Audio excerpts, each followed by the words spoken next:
میں نوٹ کر رہا تھا کہ قرآن مجید میں، بلکہ اکثر میں جو میرے پاس لوگ آتے ہیں نا کاؤنسلنگ وغیرہ کے لیے، انہیں میں سمجھاتا ہوں کہ دیکھو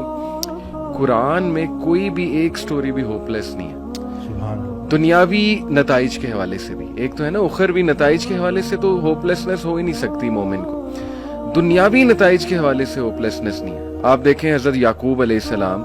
ان کا غم اس لیول کا تھا کہ اتنا روئے کہ اندھے ہو گئے، لیکن ایٹ دی اینڈ بیٹا بھی واپس ملا، بادشاہ بن کے واپس ملا، اور بینائی بھی واپس آئی۔ حضرت ایوب کا میں تفسیر پڑھ رہا تھا اکثر بھی، سورہ انبیاء میں کافی انبیاء کو اللہ تعالیٰ نے ڈسکس کیا ہے، اسماعیل علیہ السلام، ذوالکفل، سلیمان، داؤد، سب کے بارے میں نا پھر اللہ کہتے ہیں کل من الصابرین، all of them were patient، اور اللہ تعالیٰ نے ان پہ رحمت کی۔ بہرحال تفسیر میں پڑھ رہا تھا کہ ایوب علیہ السلام کو اللہ نے بہت پین سے گزارا،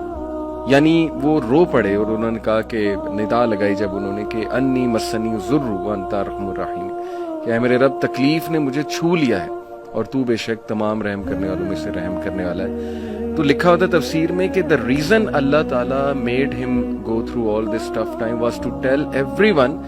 کہ میں اپنے پیاروں کو تکلیف سے گزارتا ہوں، یہ نہ سمجھنا کہ میں تم سے ہیٹ کرتا ہوں یا میں جو ہے وہ کوئی تمہیں پنش کر رہا ہوں، کیونکہ دیکھو اگر ایوب گزر سکتے ہیں اور انبیاء گزر سکتے ہیں تو مے بی اس میں کوئی بہت بڑی حکمت ہے، پین میں، غم میں۔ تو لیکن یہ کہ اینڈ میں ریلیف آیا، اللہ کہتے ہیں ہم نے اسے ریلیف دیا اپنے بندے کو، اس کے اولاد اسے واپس کی، وائف تو ساتھ تھی ہی لیکن یہ کہ اولاد بچھڑ گئی تھی۔ اسی طرح آپ دیکھیں زکریا علیہ السلام اولاد نہیں تھی، رو پڑے۔ مریم علیہ السلام کو ایک دن دیکھا کہ ان کے پاس پھل ہیں، بے موسمی پھل ہیں، تو دل میں خواہش کی اور نماز میں اللہ سے دعا کی کہ اللہ اگر تو بے موسمی پھل دے سکتا ہے تو مجھے اولاد بھی دے سکتا ہے، تو اس پہ قادر ہے۔ اور پھر یہ الفاظ کہ اللہ میں تجھ سے دعا کر کے کبھی مایوس ہوا ہی نہیں۔ تو آپ دیکھیں کہ اس وقت بچے دیے اور پھر وہ خود ہی حیران ہو گئے، یعنی آپ انسان کی حالت دیکھیں،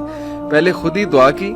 پھر جب اللہ تعالیٰ نے بچہ دے دیا تو حیران ہو گئے، کہتے اے رب مجھے کیسے ہو سکتا ہے۔ اسی طرح کئی مثالیں ڈاکٹر صاحب ہیں، یوسف علیہ السلام کی، موسیٰ علیہ السلام، یعنی سیڈ اینڈنگ تو ہے ہی نہیں۔ میں ہمیشہ انہیں سمجھاتا ہوں کہ دیکھو اللہ سے امید انسان سے لگاؤ گے تو سیڈ اینڈنگ ہے، وہ پھر سیڈ ہوگی۔ اللہ سے امید لگاؤ گے تو کوئی نہ کوئی ریپلیسمنٹ آ جائے گی، کوئی نہ کوئی راحت آ جائے گی، کہیں سے کچھ آ جائے گا، اللہ سنبھال لے گا۔